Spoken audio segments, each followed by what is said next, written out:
bıçaqla davranış qaydaları öyrədirik, həm də gigiyena təhlükəsizlik qaydaları və mətbəxdə davranış qaydaları. İlk öncə ən asan soğan doğrama texniklərini öyrədirik ki, vətəndaş bilsin ki, brunez doğrama necə olur, insert doğrama necə olur, batonet necə olur, jülyen necə olur və digər doğrama vaxtları necə olur. Gözü yaşaran var. Evet, ben de yaşarım. Kimin gözü yaşarır? Kim ağlıyor? O gene kim ağlıyor? Ya ağlayan yok. Hazırda soğanlarımızı soyup tutarmışız maşallah. Şimdi bunları, güncülləri suya çəkəcəyik ki, sonra doğrayanda gözümüzü yandırmasın.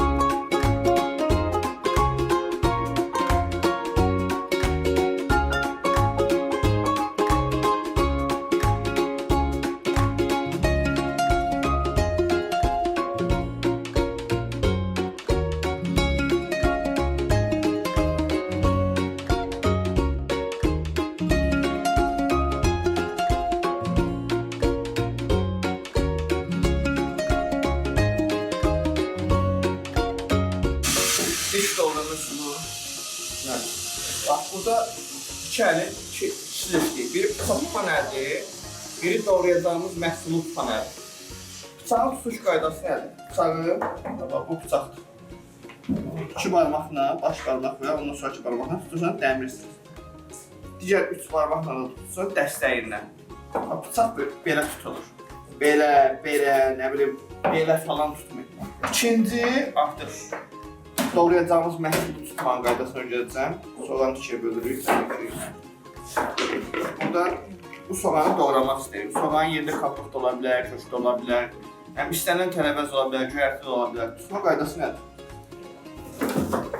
Bu üç barmaq. Olur pəncə hissəsi. Bu dırnağın yanında ət hissə var abi. Bu ət hissə pəncə kimi oturur bura. Oturur ən üstə. Baş barmaq doğrayacağım məhsulun arxasına keçir, dayaq kimi, sürüşməsin deyə. Və pəncə kimi oturandan sonra barmağı bax, bir damcı qabağa itəlirsən. Biraz qabağa itəlirsən. Bıçağın da tutuş qaydasını göstərdim. Bıçağın ucu taxtada olur.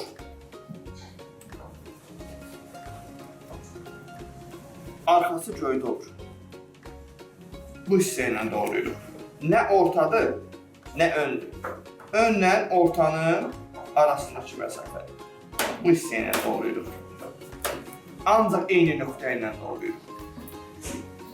Qoydum, ucu taxtadadır, arxası göydədir.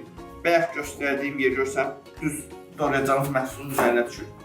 Eləyəcəyiniz şey nədir? 4 dənə komanda deyəcəm. Birinci komanda. Bıçağı endir. Bax, görsən uzun taxtadadır, arxası göydədir. Eləyəcəyin şey sadəcə baba endirmək. Olduğu yerdə bax, ucu yenə taxtada şeydədir. Görsən doğrayacağın şey yenə bıçağın tam ortasındadır. Tərpənməyib ki yerinə bax. Tərpənməyib yerindən. Nətə tutsan, hələ də endirirsən. Sürtmürsən qabağa. İkinci komanda.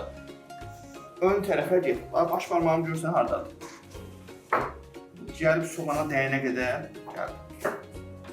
Sonra növbəti komanda verəcəm. Bıçağın arxasını qaldır. Görsən ucu buradadır. Olduğu yerdə qaldırırsan. Bu cür. Və növbəti komanda. Arxaya qayıt. Hansı hündürlüyə qaldırmışamsa, o hündürlüklə də qayıdıram. Görsən, harada başlamışdım, gəldim eyni yerə çıxdım. Eyni nöqtəyə gəldim, çıxdım. Bir də endirdim. Getdim qabağa, qaldırdım, qayıtdım. Endirdim, getdim qabağa, qaldırdım, qayıtdım. Bax, cür. Barmağı niyə qabağa itəliyirik? Bunu deyim. Bax, böyle cür tutanda saf barmağın ucuna aparır. Görsən, dırnağa aparır. Sən bunu biraz arxaya itələməlisən. Yəni, barmağı uçsan, biraz arxaya sıxmalısan. Oynağı qabağa çıxartmalısan ki, bu bıçaq oynağı belə sürtsün. Görsən, barmağın ucuyla heç bir təmasa girə bilmir.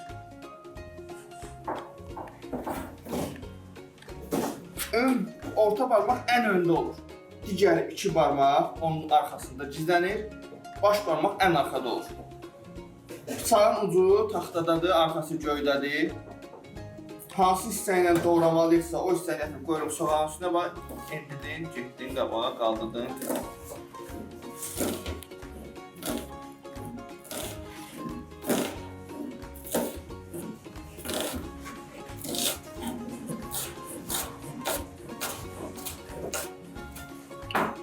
Burada bir dənə incə nüans var.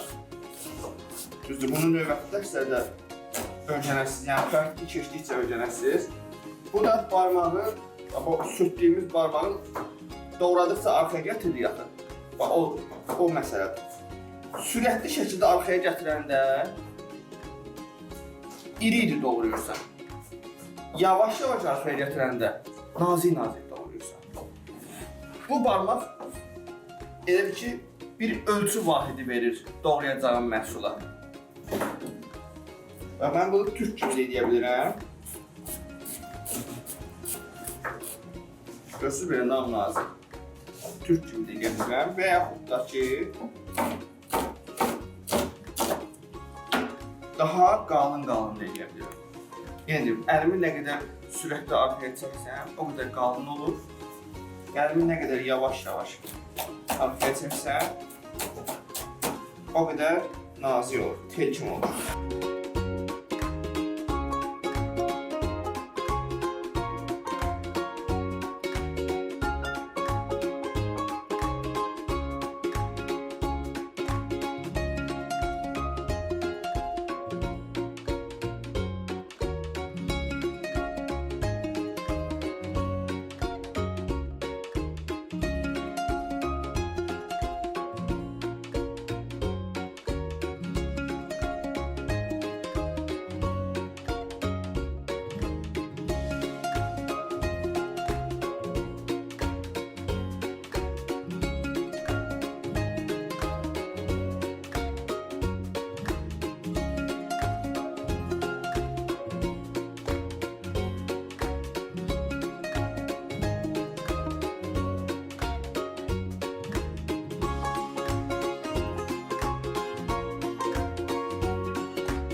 bitdi və gördüyünüz kimi artıq təmizlik işləri gedir. Hamı işləyir.